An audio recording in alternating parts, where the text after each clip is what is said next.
Are car prices too high? The average price of a new car purchase is now more than $48,000. That is up from $39,000 just 2 years ago. The price of new cars and trucks rose 11% in 2022, according to a report by the Bureau of Labor Statistics. Why did this number rise so much in just 2 years? And what should we expect in the future? With prices this high, can average Americans even afford a car these days? This video takes a closer look at car prices in the United States. What does this mean for the middle class? What does this mean for the future of the car industry?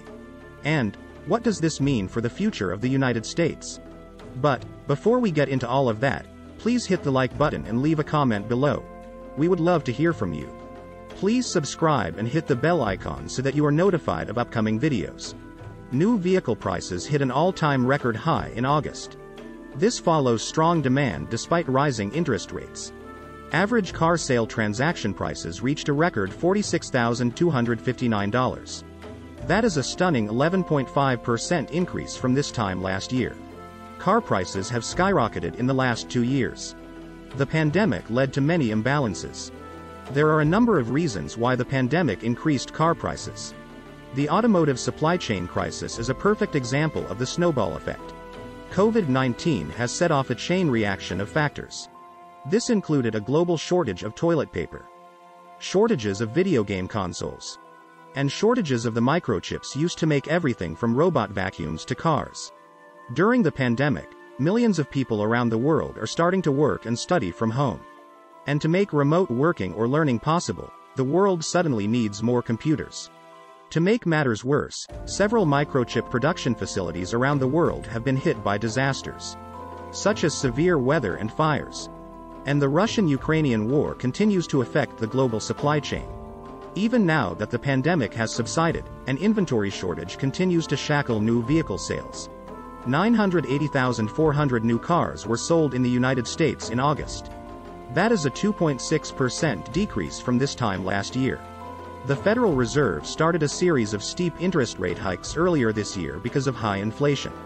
So far as yet to have a sizable impact on the auto industry.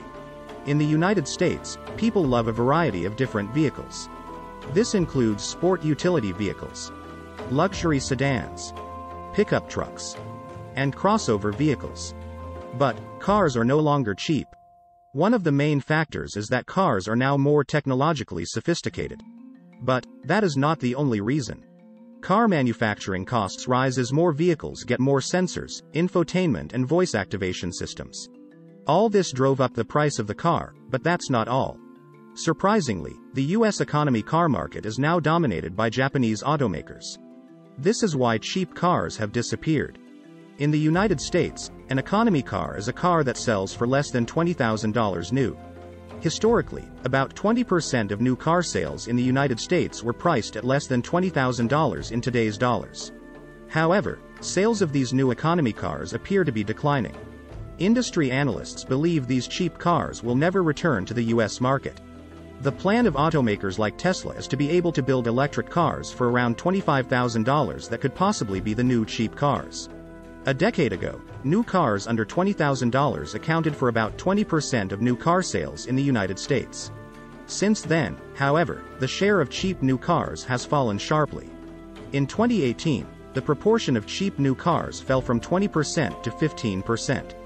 Then, in 2020 it dropped again to around 9%. The trend is very obvious. But what do you think? Have we seen the end of affordable cars?